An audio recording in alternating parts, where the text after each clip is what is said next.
this pain, you already know. Turn that to gains, let my money show. I've got these things that I can't let go. Watch me turn this life into something that you can never own. I feel this pain, you already know. Turn that to gains, let my money show. I've got these things that I can't let go. Watch me turn this life into something that you can never own. So fight and die for the things you know you love. Do what you think is right and see life do what you want. So fight and die for the things you know you love. Do what you think is right and see life do what you want. So give me all the scars, I'm a human being. Cover them with tattoos so you can't see. Knew it from the start, you had problems with me and the things I... And we are live. Yeah.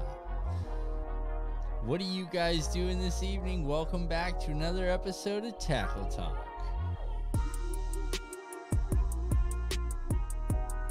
Your boy Beards here, and we are getting ready to have some fun tonight, you guys. I hope you guys are ready for this. We are going to talk spinnerbaits. Kristen's in the house. Robert Sharp was the man hanging out first. I got worried. I didn't think anybody was going to show up, guys. I owe everybody an apology for last week. IRL.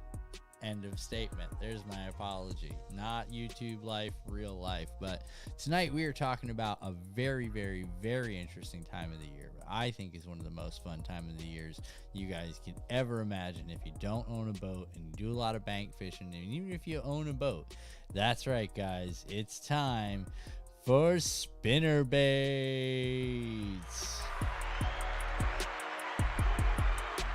Yeah, guys, spinnerbait season is in full effect, and tonight we are going to talk about spinnerbaits. The reason, because it's about that season, and we are going to talk about shad run, we are going to talk about trailers for spinnerbaits, we're going to talk about the different types of spinnerbaits, and we're also going to talk about the different types of retrieves that you use when fishing with spinnerbaits. But before we get into all that, guys, shout out to the Heathen Squad. For those of you guys that are in here, that's right, tonight I went incognito.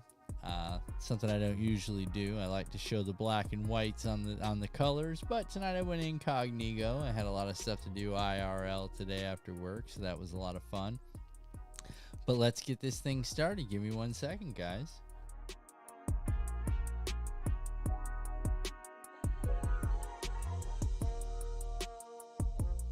All right, guys, without further ado, here's what we're talking about tonight. We are talking about spinnerbaits. Okay, as you can see there, guys, double Colorado, double willows, and the hundreds of different offsets that you can get with every type of what I like to call spinnerbaits. So guys, we're going to have a lot of fun tonight. We're going to talk about spinnerbait do's and don'ts. We're going to talk about setups. We're going to talk about different types of retrieves. So this could be a lot of fun, guys. Let's get started. First of all, the blade type. We said Colorado and we said willow. We said, well, what's the difference between the two of them? Well, it's actually two different patterns of sound that these things produce. Remember, you guys, when these things are gliding through the water, they're usually gliding something like this. So these two tails back here, one has a swivel, as you can see. This one has a swivel, so it's going to spin 360 degrees. The other one just has a flutter, so it's just going to go back and forth like this. It doesn't actually have the ability to spin around. So in essence, that one's just going to be a little kind of a breakup in the pattern. Now, this is a Z-Man. This is just a little quarter ounce, just so you guys can see it. I didn't want to work with big half ouncers up here tonight because it's going to get a little interesting. Let's get some more music.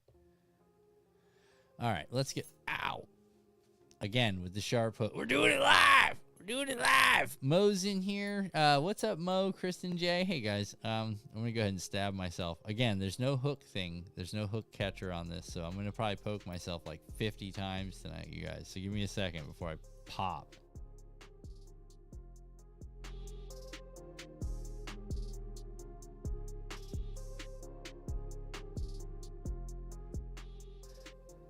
All right, guys. So willow blade. When to throw willow, when to throw Colorado. Now, there's an old saying There's no open water in Colorado. It's all rivers, so that's why the Colorado blade was actually developed. Now, for you guys that don't remember, the Colorado blade is this one that's got this big, like, beater.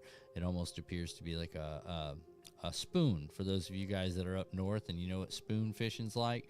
Again, same thing, swivel on one so it tilts 360 degrees, and then, you know, we got the back and forth flutter on the other one. Now, one of the things that I find most interesting about the Z-Man version of these is they go one step further with them, and we'll talk about all that stuff again tonight here in a little bit. We're going to talk about the difference between Willow and Colorado. Now, Willow is tend to be more of open water, and that's more of your shad water. That's more of where you're going to find like your heavy shad runs. Now, I would prefer to throw this parallel along pads. I would also prefer to throw this in the pads and allow it to come through. Now, the different types of retrieves that we're going to get into this evening, as you guys know, if you've been around for a little while or you've heard any of the other tackle talks, guys, 1 second. How is my audio before we get any further? Because YouTube just sent me a thing that says that I'm not getting any bit rate in audio. So if I can get a 1 in the chat if you can hear me, a 2 if you need me to be a little bit louder, and a 3 if you're asking me what because you're trying to catch me on the closed captioning.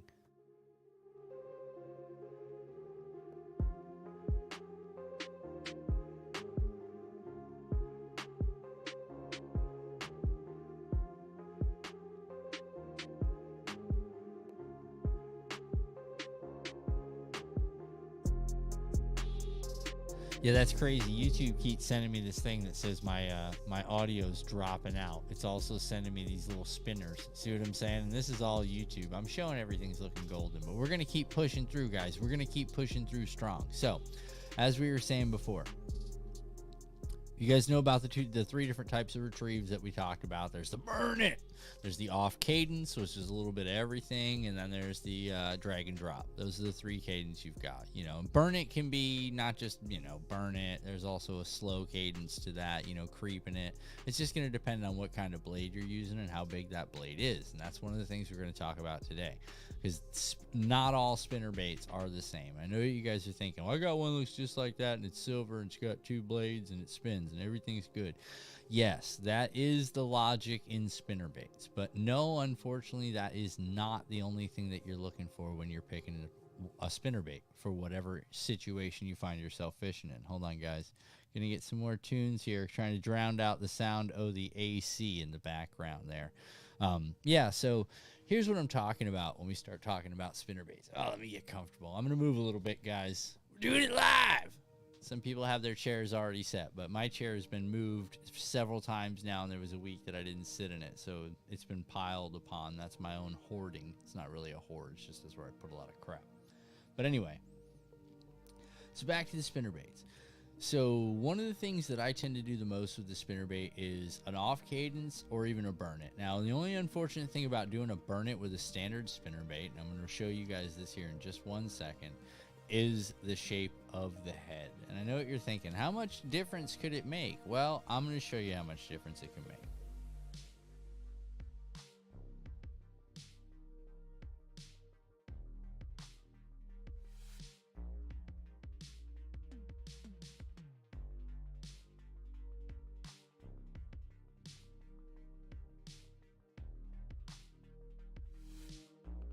And you guys remember I said there's only 2 kinds of blade, right? There's a willow-shaped blade, and then there's the Colorado-style blade. And the Colorado looks, you know, a little bit flunkier and stuff like that. But what I want to show you guys the most, and what I really want to break down when it comes to spinnerbait fishing, is that although there are 100 different gimmicky spinnerbaits that have 100 different designs and body structures and lead style heads, the thing that you're looking for the most is the one that'll stay in the water the truest.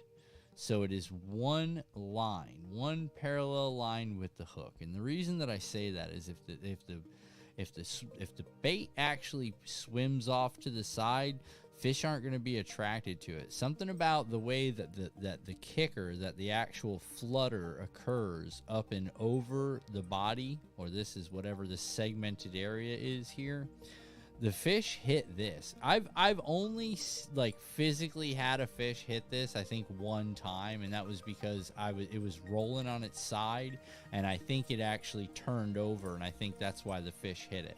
But there's a reason for these skirts, and this is why we're going to really break down spinnerbaits tonight. We're really going to get in depth on this so you guys understand what I'm talking about when I say the type of spinnerbait really matters, but why you should be able to switch it up and use any spinnerbait as long as you're pairing it correctly. But I want to show you the difference real quick.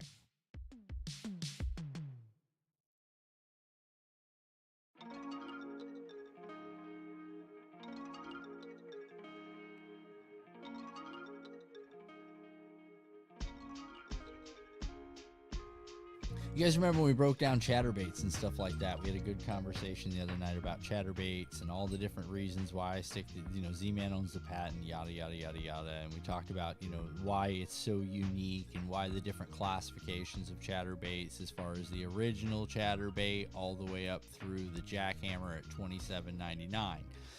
The differences were night and day. They literally were just so apparent that you could not mistaken which chatterbait would be more attractive to the fish, which one looks more el natural. So in tonight's episode, that's kind of what we're going to talk about, the el natural look and why it's so important on your spinnerbaits. Tonight's not really as much a buzz bait. I didn't really break out any buzz baits, but that's because I'm still waiting for some buzz bait trailers that I ordered. So as soon as those get here, maybe next week or something, we'll do a thing on buzz baits, because it's getting around that time of the year where fish are going to be real active toward the top. We're going to get a lot of top water strikes, and I think that's where the spinnerbait comes into play, and I think that's why I chose this bait tonight to talk about with you guys. One of the things that I found so interesting about the spinnerbait presentation in this time of year is that your blade length, again, blade length, is going to determine the size of a match the hatch situation. Now, if I've got shiners that are, in the 1 to 2.5 inch, maybe 3 inch, pushing 3 inch, because you can consider this skirted area 3 inch, then I'm going to go with something in the 1/4 ounce. If I've got shiners that are looking 3 to 5, maybe even 6 inches, I'm going to go with something as big as a 1/2 ounce. Now, the blades are going to offset the lead, the head itself, the body. You're going to notice you've got a little bent piece of metal here, guys. All this stuff's important. Every one of these things creates different sounds and fluctuations in the water. Now, type of water that I'm going to throw a spinnerbait in really doesn't matter to me.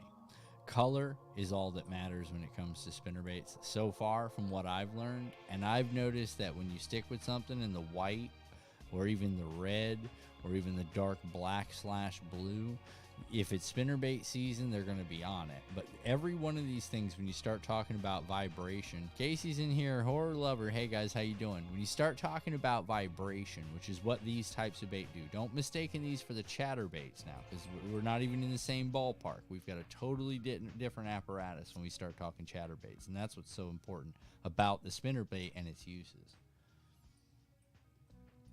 Now, one of the things we want to remember is that when working this, we're talking in the top 1 to 4 feet of the water column. Now, depending on where you're fishing, like me, South Florida, Lake Harris area, and the canals that I like to fish in the Harris area and the surrounding waterways, one of the things that I noticed is that I've got about 1 to 3 feet of water to work these. Now, if you work them up towards the top, it's all going to depend on what trailer you're going to use. We'll go into that here in a little while on the trailers. But what I want to definitely make sure you understand is that this is a working, moving bait. In order to get this bait to perform its duty correctly, you do have to retrieve it in a manner that's continuous.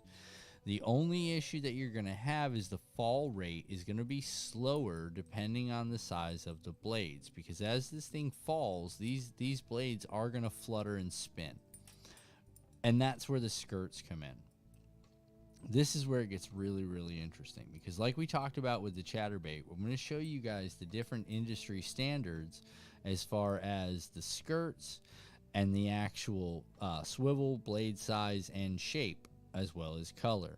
One of the things that I've noticed, now not to pick on any different manufacturers or anything like that, but in all honesty, guys, the more generic, the better. And when I say that, I mean the generic ones are fantastic. I believe this is a Strike King Red Eye, but here's the thing. Interchangeable like yourself, you can actually interchange. Can you guys see that? I don't know if the red's showing it. There's a rubber band there. That's what I'm trying to get it to focus on. So I'm looking at that. You can interchange these skirts, guys. And now maybe on this red you want to run a white, you know, because that's where the way the bait's hitting. Now, granted, although these blades are different because they've got these little flanges and they cause different ripples in the water, the concept is still the same, and this is still a willow bladed jig, or willow bladed spinnerbait. I'm sorry. The thing to remember though is the skirt. Now we see the dental band. I guess you could say, what do they call those things, you guys? Dental band, rubber bands. You're gonna notice that on a lot of your lower end lures. It's a pretty common thing when it comes to that. The black one, there you go. When you start getting into the higher, more expensive, what they consider like your custom series and stuff like that, like I'll show you guys this. This is a Strike King. Yeah, here you go, Strike King. It's a signature. But see, again, we just have that little pop-on skirt, like generic, you know what I mean? The octopus pop-on skirt, never one of my preferred favorites, okay? And one of the things that I noticed in the industry is, like, I even went as far as like Gary Yamamoto. You guys look at this thing, a Gary Yamamoto custom spinnerbait in 1/2 ounce with fancy, what are still willow bladed, you know, blades. Let's check it out though. So I bought this thing and I was like, it's Gary Yamamoto, it's got to be good. Because although I'm not sponsored by Gary Yamamoto, I just want you guys to understand that the Green Pumpkin 296 Senko has caught more bass than any other lure in the history of soft plastics. But I'm not sponsored by Gary Yamamoto. For some of you guys, you're gonna laugh because you know exactly who I'm talking about. So I get this thing, right? And I was like, oh, this thing's gonna be fire. I mean, look at the color, look at the pattern. It almost has like a red craw look to it, but at the same time it's got that fancy color. You can even see, look, I tied something on there, not gonna lie to you. Look at those fancy blades. One side silver, the other side, it just looked like something I would eat, you know what I mean? You can't really say anything about that. This thing's super duper fancy. And then I got over here and was like, okay, that head looks all right. But then I looked, this thing is not straight at all. Like, it had to be bent straight out of the box so it would run true. And I was thinking, okay, I mean, that can't be that big of a deal. It's just packaging and manufacturing, right? Well, then I flipped it over because I'm like, that skirt is impressive, only to realize it's one of the generic pop on and off skirts, just like the rest of them. And I thought to myself, wait a minute, for $20, you're telling me that this is my skirt material? Is this silly little plastic grommet? Yeah, that's one of the things you really got to pay attention to, guys. I know it sounds kind of ridiculous, but if you don't think for a second they're going to sell you something like, you know, the 296 Green Pumpkin Senko and give you all the secrets, you are wrong. You know, these baits are definitely not on my high priority cost list, and I'm going to tell you why. For the price that these Gary Yamamoto spinnerbaits cost, they should swim a lot truer straight out of the box, and they should also have at least a hand-tied skirt. Notice there was really nothing there for a bait keeper. You got that little I can't stand the lead flick out there. Yeah, it's definitely gonna hold something on there. No, it's not.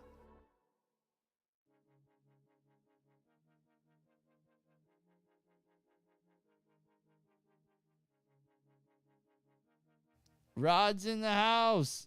Horror Lover said, could it be a knockoff of the guy's product? No, that's a straight Gary Yamamoto box, bud. Bought straight from Gary Yamamoto's collection of spinnerbaits.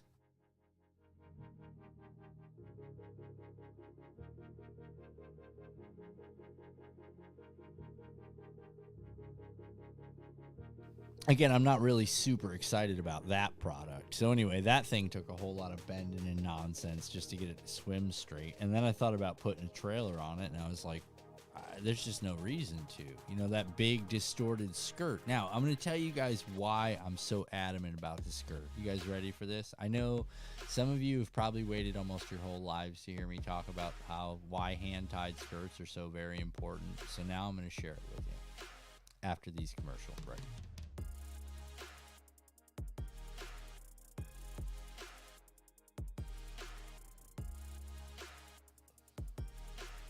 All right, guys.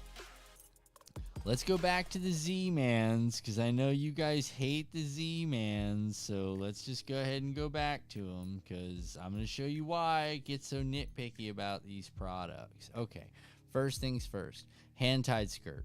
That's metal twisted on there. That skirt is free-flowing, and I'll tell you what I mean by free-flowing. The other thing I want you guys to notice, voila, wire barb soldered keeper. Not a joke. Goes on, stays on. Bait stays on. Why is it important that your bait stay on? Because I don't like changing baits like 55 times in a day. Like, I don't want to have to keep putting trailers on. I want to have to keep changing worms out. It sucks. It's annoying. Okay? But here's what I was talking about with the importance of the skirt. Now, I want you guys to look at this, because this is going to be a really, really, really... and I call these octopus skirts, and I'm going to show you why. This is the Strike King that we had earlier. This is a Strike King Signature Series, available at Walmart in a half ounce. If you guys want to go get you one of these, you can. It's a Willow, Colorado combination. But notice the octopus-like appearance of that skirt. It almost looks like a early 20th, or what is it, 12th century gown. You know, the ones the women used to wear, like a giant birdcage girdle. The octopus is what I like to call it. Does that look like a natural presentation for a fish in the water? Honestly. One in the chat if you think that looks natural on the presentation.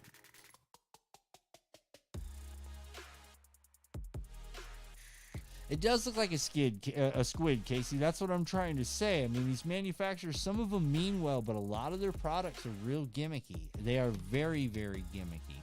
Now, I want to show you what I mean by a hand-tied skirt. Now, the hand-tied skirt has a little bit more flow to it. We're gonna hold this one up. Notice the fall. You notice how the fall isn't the same. It's got almost a body-like texture to it between the way that the skirt was tied on, as to where this one look at the fall. Can you guys see the difference in fall there?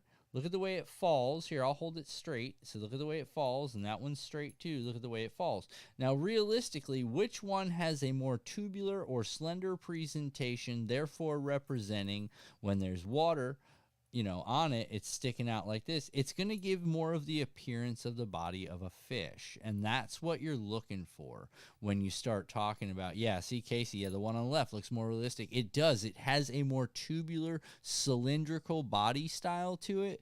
Now, what's important? Hey, Mark's here. What's up, man? What's so important about that, and this is what I'm trying to get to you guys, is that these baits are effective, and they will catch you a lot of fish. But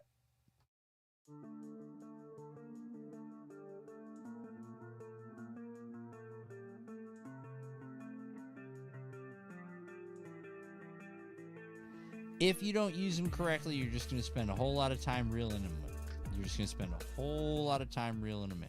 You know what I mean? And that's not a lot of fun, because when it's this time of year and you're actually able to go out and spinnerbait fish for a little while and get in those shad runs and get in those, you know, just outside or inside those lily pads. If you're using the right trailer and your bait is correctly aligned and it's swimming vertically on that plane.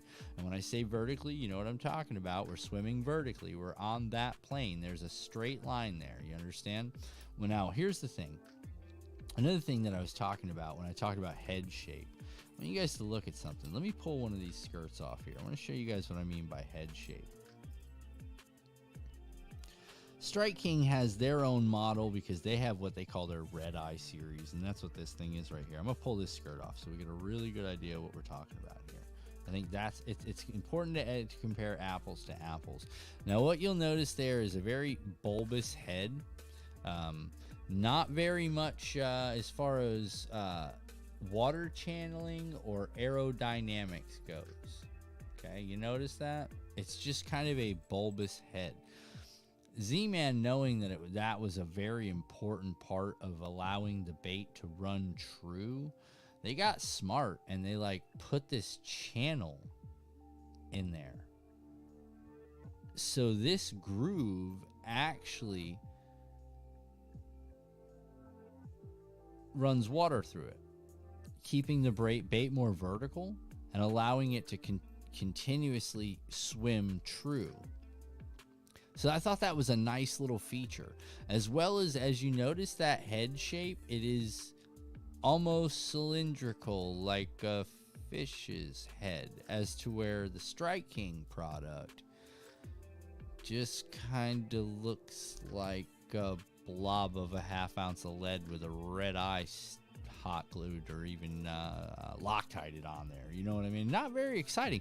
Just, again, a couple of dollars more, you could end up with better performance on your spinnerbaits. A lot better performance. Now,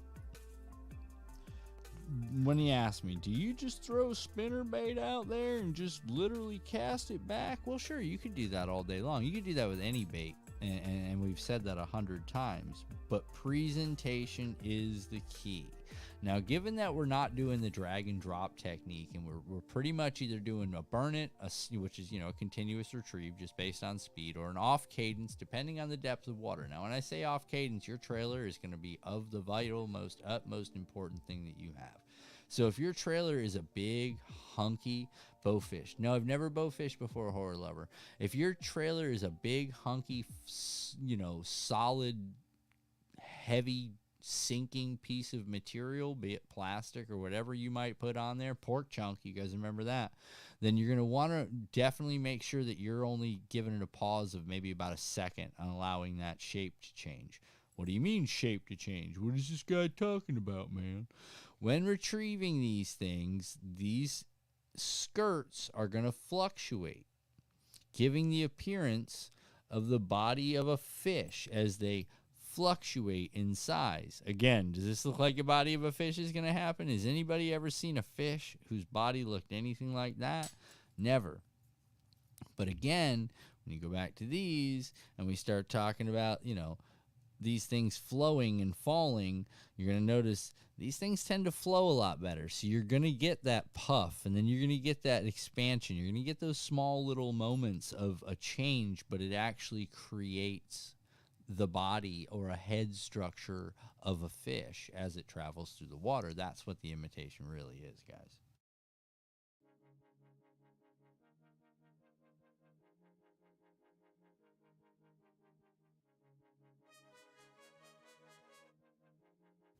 Sorry, guys. Hold on. I'm hitting too many buttons.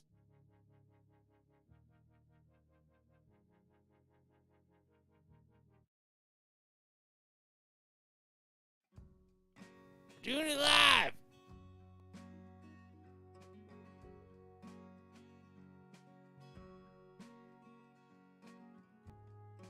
Before we get into trailers, I want to tell you guys, the spinnerbait industry is a very interesting place right now because we've got people that are trying to be innovative in the spinnerbait industry. So this company, I've got to talk about them because I found this the other day and it was pretty interesting.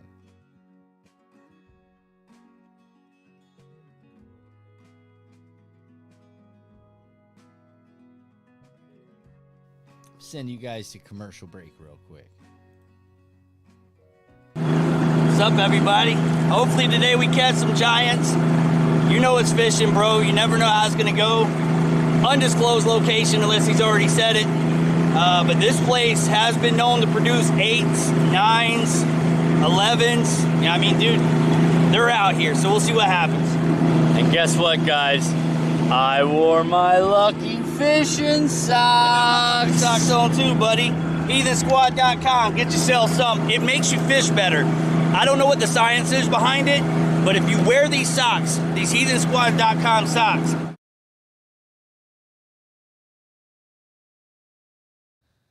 And we are back because I hit the button really early on that one on accident. Cut that commercial right in half and then stared at the screen wondering why I couldn't hear myself talk because I got the mute button on. You know how I roll? We're doing it live!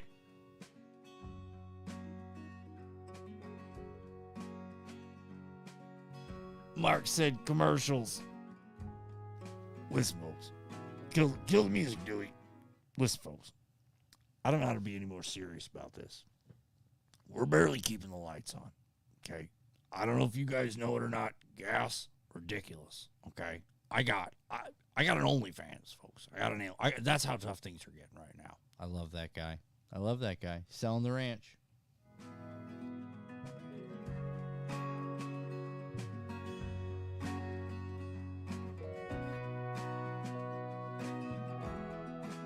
such a hard guy to imitate because you got to breathe out and in at the same time. It's like kind of like playing a what's the name of that instrument there? Where's Dingo? Dingo knows what I'm talking about. It's like playing that instrument from down under. You guys know what I'm talking about? Anybody can put it in the chat what instrument I'm talking about? You got to breathe in and out at the same time through your stomach and out through your eye and everything.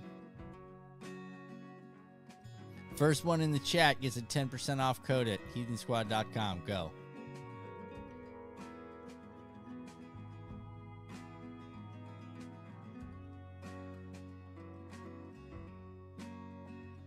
Well, Mark, you're setting up your whole set there, man. You're setting it up. You got the cup and 2 shirts. You get some fishing gloves, and you can consider yourself a professional, bud. Or at least a semi-professional, sometimes angler.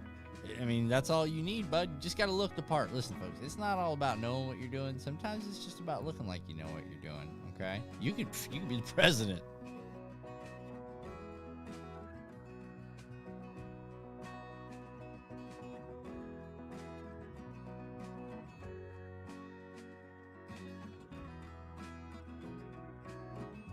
Horror Lover knocks it out with a didgeridoo.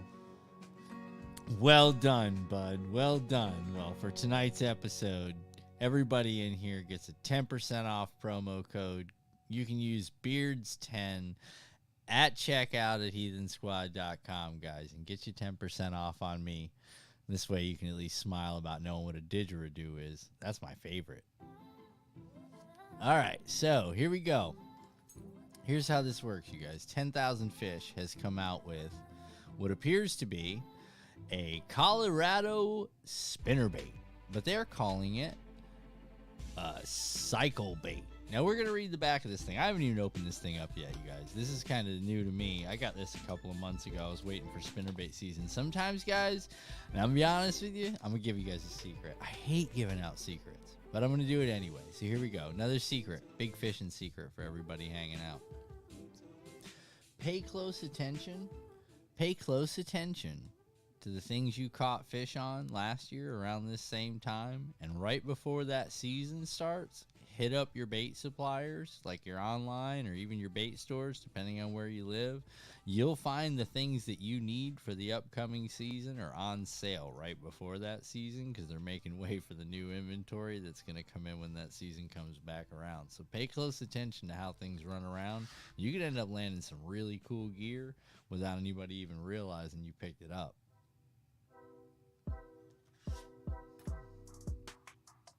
I thought this was kind of a fitting song for the unboxing of this thing, because it should be pretty cool. Listen, we're gonna read this whole thing. So I'm gonna hold this thing up, and then I'm gonna read you guys this, because I mean, this sold it.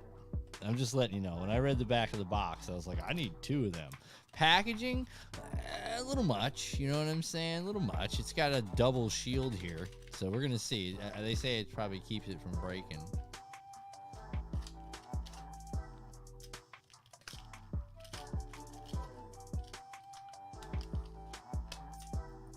Well, ASMR for those of you that wanted to hear me take the bait out of this. Listen.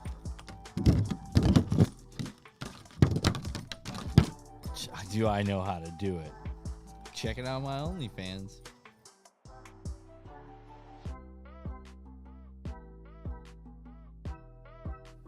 All right, guys. So here's what we got different about a cycle bait. And this is going to be pretty interesting because although we thought we had a spinner here, boys and girls, we don't have a spinner.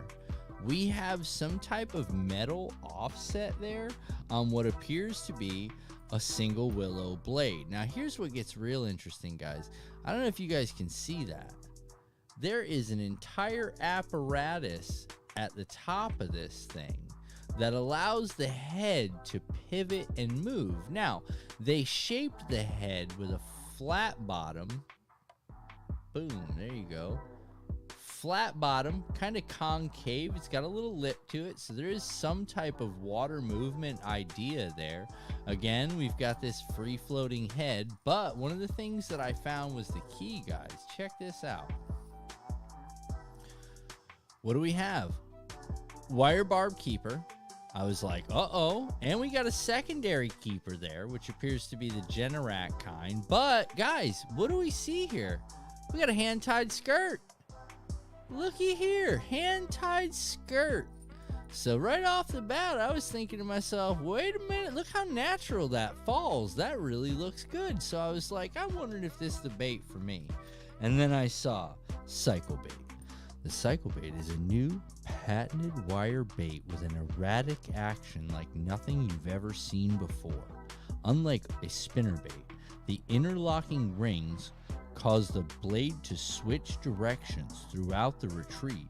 This allows for an erratic side-to-side hunting action as seen below. You ready? We're going to see it together. Spinnerbait path, cycle bait path. Add a trailer for more action. But hold on, we're not done, because that almost had me sold right there, right? But then it said this creates a realistic swimming motion that better mimics fleeing bait fish. Sold. Sold. I'll buy 5. I want every color you got. Half ounce. Let's do it. Yeah, so I did. And I bought 5 of them. They're nice. I'm really excited. It's spinnerbait season. Some have Colorado blades. I'm going to do a whole unboxing. They're over there. Like I said, I got to start doing more unboxings and stuff. I think you guys would laugh if you've seen all the silly stuff I do actually purchase when it comes to the fishing game.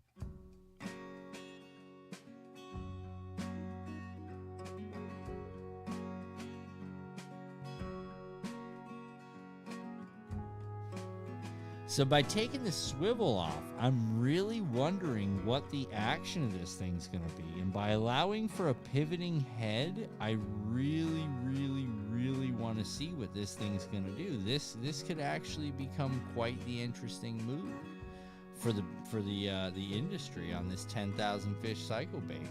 So now, you guys, we've seen 5, 6, 7 different combinations and styles, blade colors, different designs. We've even gotten as far as the next gen of baits, which is, I guess, going to be this cycle bait. I'm not quite sure. I'm not quite sure what direction they're going to try to go in. This thing's like a hunter searcher. Spinnerbait equals winter bait. Yeah, small water charters.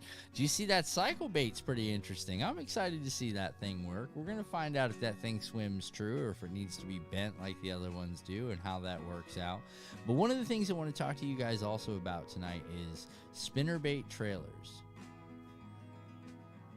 and how important they are to your fishing game.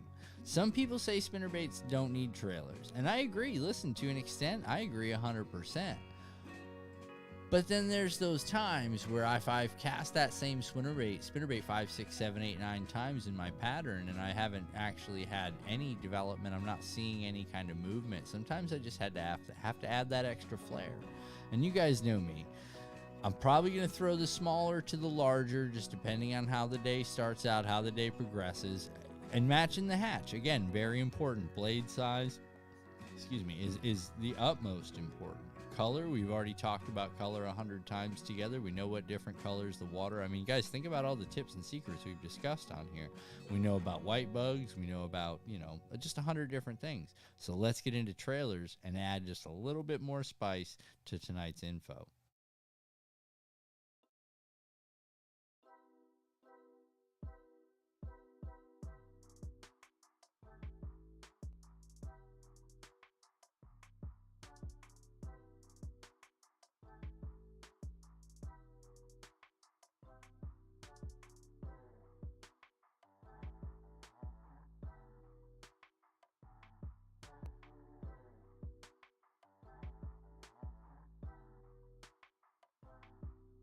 All right, guys. I like to keep it kind of simple.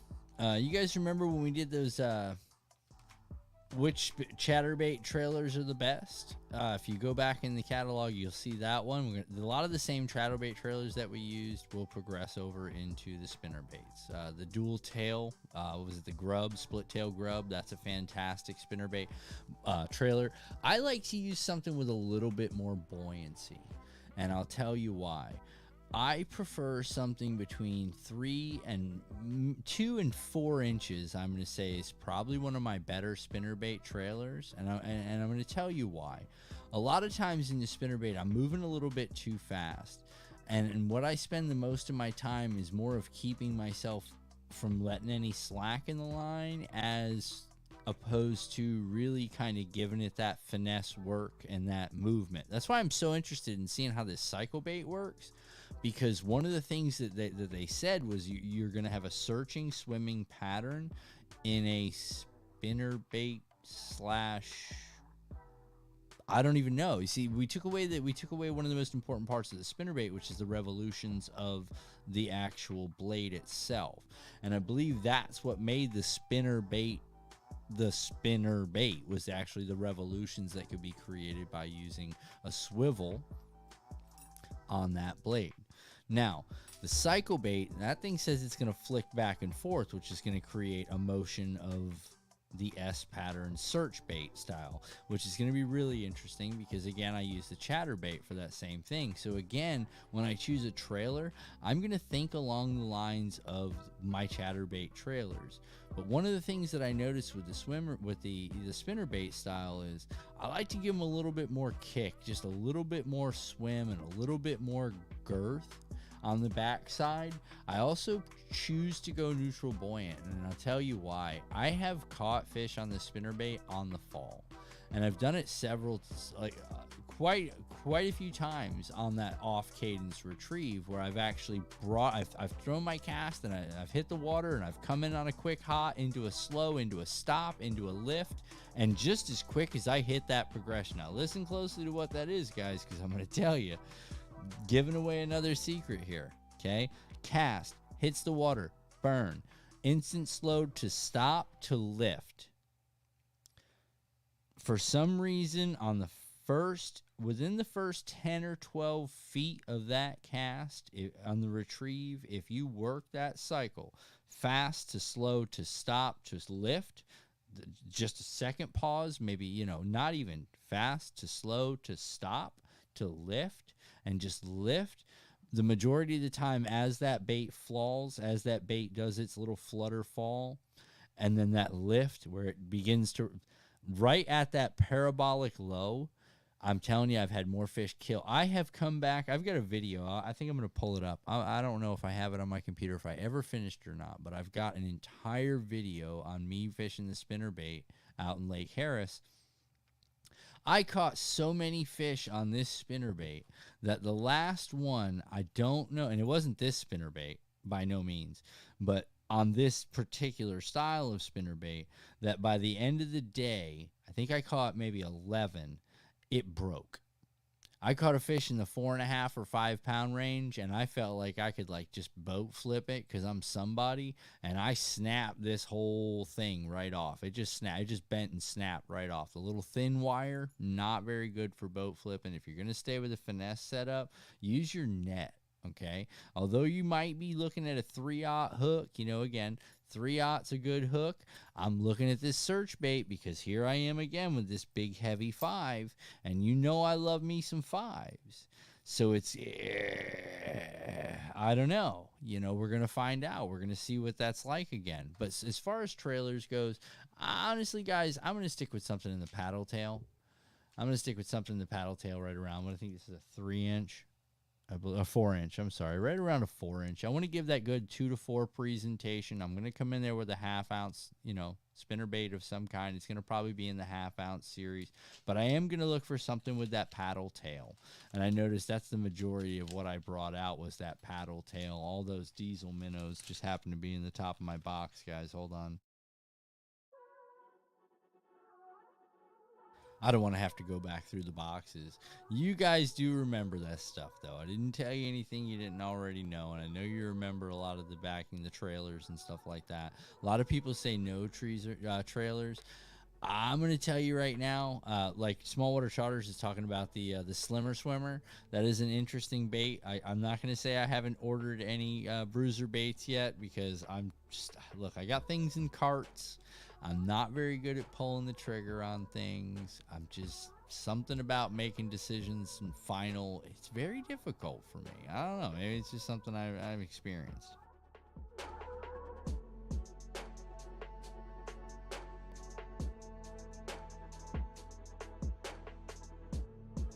But I might stick with something like that Razor Shads too. I'm like I said again. I'm this whole transition now from the spinnerbait to the cycle bait has got me. I'm really interested in seeing how this works out. Been looking for a search bait, something that'll give me 1 to 3 inches, just a small search S pattern on a slow retrieve with the occasional fast retrieve to stop to lift and fall to lift, and see how that takes me for the next couple of spinnerbait adventures. I know it's coming around in that season, so I'm really interested to see how this works out. Remember, guys, sometimes if you're getting it, if you see the fish following it back, you're too big. Your bait's too big. They haven't decided whether or not they're going to pull the trigger. And, indecision means you're not getting bit. That's pretty much the way the fishing game works. Together, guys, we're going to learn a whole lot of stuff about fishing. And I really enjoy spending time with you guys and talking about stuff like this and giving you guys an understanding of why we spend so much time and invest so much money learning things the hard way. And not really knowing why. Hey, what's the difference between this one and this one? The blue, this one's red. That's it, right? And this one's white. Yes, red and white. You nailed it. That's pretty much the easiest way we can explain it to each other.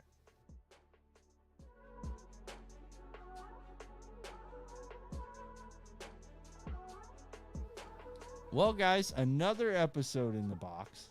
Thank you guys so much for coming and hanging out. I appreciate everyone's time. I'm glad you guys are doing well. I hope everyone's pretty good. We can now go into the wind down section of the show if you guys want to hang out. One in the chat if you want to hang out for about 15 more.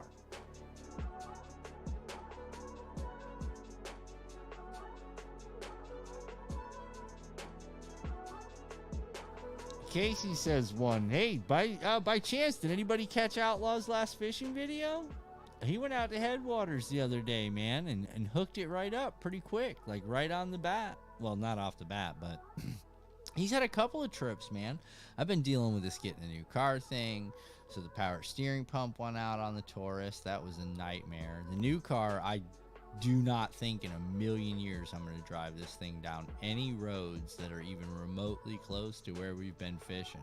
Yeah, Mark saw it. He did a pretty good job, man. That was a pretty good day of fishing, but buddy, it's a grind. Did anybody catch that squeaky reel? He's getting ready to do a reel maintenance video. I was going to do it. Speaking of reel maintenance, oh my God, you guys want a story?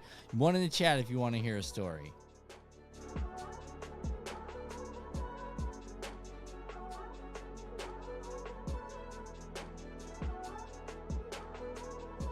I don't really care what you guys want because you're going to get a story anyway. So listen to this nonsense. So I've got these Lew's Custom TIs, right? And I've got these Lew's Custom Blacks. And they are absolutely fantastic reels. Don't get me wrong. I love Lew's products, okay? So here we go. I go out to cast the other day and was the noise, and a half-ounce chatterbait went about 13 yards and fell in the water. And I was thinking, well, maybe something was wrong with my drags or something got messed up, right? So I just went ahead and started playing with it and did it again, did it again. About the third time I hear ring, and I was like, yep, that's the sound of spinning bearings. So I get home and I pull apart the custom TI and I think to myself, okay, the bearings aren't spun, so this is getting interesting. I'm cleaning everything out. I'm re-lubing everything because honestly, guys, at least once a year, you need to give your rods and reels a good wipe down. At least a wipe down. If you're an avid fisherman and like every weekend, I advise every 6 months. If you are me or the people that I know as far as your bait caster maintenance, it's like hourly. And I say that wholeheartedly because I pulled off the backing plate and the entire, not clutch system, but the anti-brake for the wind resistance to make sure I don't get wind knots and stuff like that, the spool-free brake. I busted like 2 of the teeth off inside that thing for the brake stop, and they were just spinning around and grinding up in there. So I'm thinking to myself, no problem, right? I'll call Lew's, get me some parts, right?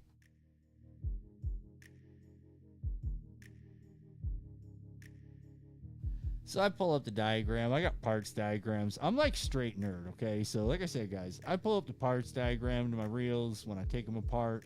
And I'm looking at this thing and I'm like, okay, I can get just the piece that I need, but it's probably going to require this piece. And then that, while I've already got it out, I might as well get this set of bearings. And I might as well get this. And I might as well do this. So I get this whole cart together. I got all my part numbers down. They don't take orders over the internet anymore. You know, it's because, you know, yeah, you know what I'm talking about. Ever since that kicked in, we no longer take orders over the internet. Nonsense.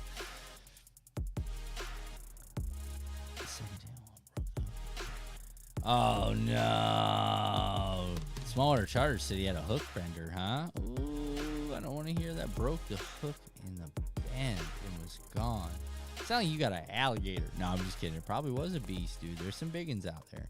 So like I was saying, so here I go. I look at the diagram, and it says I can get the whole set, like the 2 cast bearings, the anti-reverse clutch, and the spool as one set, right? So I turn around, and I was like, oh, here we go. You know, this is exactly what I need. I can replace the entire casting part of the reel and just be done with it, right? Well, I turn around, and, yeah, so that part's $145. And I was like, whoa, whoa, whoa, whoa, whoa, $145. I was like, I don't want to buy a new reel. This is just one part, one little tiny component. It's 4, 5 parts, bud, and 2 screws. Like, it's not a big deal. He's like, well, you could try to buy a new one. And I'm thinking to myself, you know what? You're right, buddy. I think I'm just going to buy me a couple of new ones, right? So I bought these things at $259 a piece. I got a couple of them. And I was thinking, well, $259 ain't bad. I still have one in the box. Okay, you guys, super nerd. All right, here we go. I'm going to tell you a deep, dark secret. So somewhere in this office, I'm not going to disclose where, in what you see behind me, is a whole box full of new reels. I mean, I was buying them, man. When these things were cheap, I was getting them. You guys remember the days. BC, boy, you could find you some fishing reels for cheap.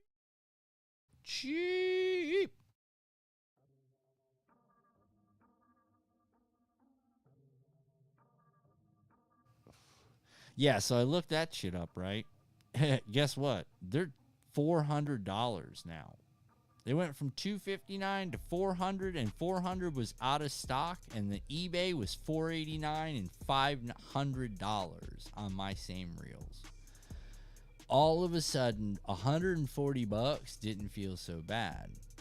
So I thought to myself, well, let's check out one of my other reels. So I pulled up one of my custom blacks. Yep. Fried that one too. So guys, it is very important to understand that when people do go out there and they have that 10-12 hour drive, like me, Outlaw, and every other guy I see going out to the lake, I mean, you guys can, Smallwater Charters will vouch for this. You get out on these South Florida lakes, buddy, it's Cast Fest 2022. It's Cast Fest 2020 wherever you are, because you're just going to have to cast. That's pretty much the bottom line. You're going to cast, and then cast some more. You know, when you get done casting, you reel it in, you're probably going to want to throw it out again. So reel maintenance, guys, if you're going to get them, if you're going to spend the money on some of these higher end items, which we know we can unbox some pretty cool stuff if you guys want to sometime. Yeah, Florida fishermen. There you go. If you want to test your gear, hand it to a Florida fisherman. Absolutely. Especially y'all South Florida fishermen. Y'all will listen. I don't care what state you live in. I know people in other states that fish, buddy. This is they fish. Buddy, they come down here, their gear don't make it. It's between the heat. Because, I mean, these things are laying out on the deck. They're taking direct sunlight. Unless you're putting them in and out, putting them in and out, putting them in and out. I throw a towel over mine because it gets grueling, right? And then next thing you know, you got the dirt roads to get there. Now, I personally couldn't leave my stuff on the deck on them dirt roads without wiping a towel. I'm just, like, way too anal for all that. You know what I mean? I couldn't take one day of that. You guys know what I'm talking about. You heard it in Buddy's video the other day, the one he just put out. I felt so bad for him, but I hear that squeak in my dreams sometimes. You know, that squeak is like your worst enemy. I sometimes wonder if the fish hear that squeak when you're grinding that thing back. I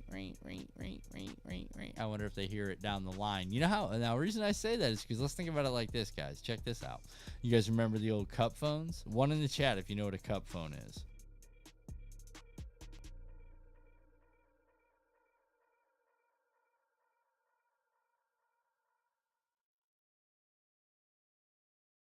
Yeah, Mark, that's crazy. Muskie fishermen and the 1,000. Good God. Could you imagine? That's crazy. Yeah, so like I was saying, hold on.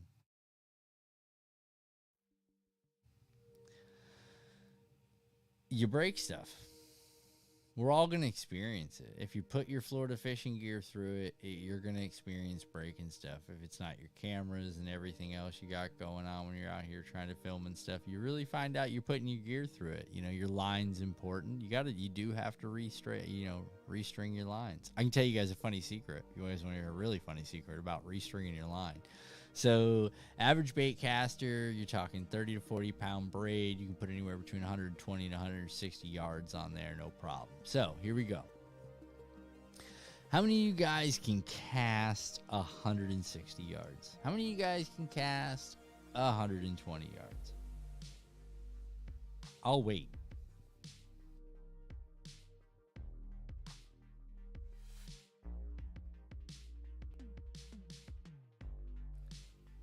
You don't.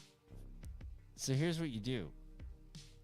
When you think your line is wore out, you're starting to notice abrasion after, in the line that's come out on cast. Go ahead and take that line, cut your bait off. Connect it to your spool that you took it off of, and connect that to your drill.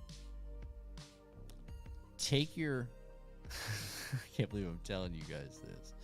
Take your line back off there, and you can just switch it around and actually string it into another one at the same time you're taking it off there.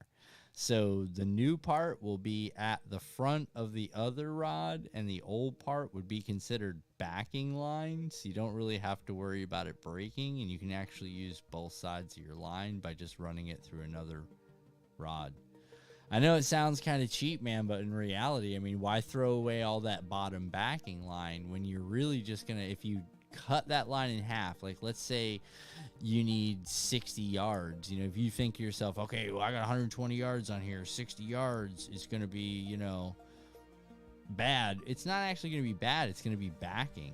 You could actually just run it to the other rod, and it could be the backing for the next line. On the other rod would be the older line, and then the newer line that was on the bottom of the original rod of the spool will actually be the top of the new rod. So I can't say I haven't done it, because I've done it a bunch, and I find that some of this stuff gets expensive, man. It could run you $40, $50 a spool. And that's just crazy. Yeah, see, I always turn my braid around. Small water charters knows what I'm talking about. Always turn your braid around, bud. There's no reason not to. I mean, another pro tip there for you guys. I know it's so funny that we sit and have these conversations, and some people are probably like, who does this guy think he is? Nobody. You know what I mean? But I have learned some stuff and paid attention to people and listened and spent money and experienced things. And trust me, you do not want to toss out a $50 spool of braid because you used half of it. I mean, it just doesn't make sense. You're going to have to tie on to it to make it long enough to cast, because if not, you're the guy that goes out there and full spool, clack. You know what I mean? It's breaking off. You got 4-ounce lures going flying out into the world, That's just terrible, but I've seen it.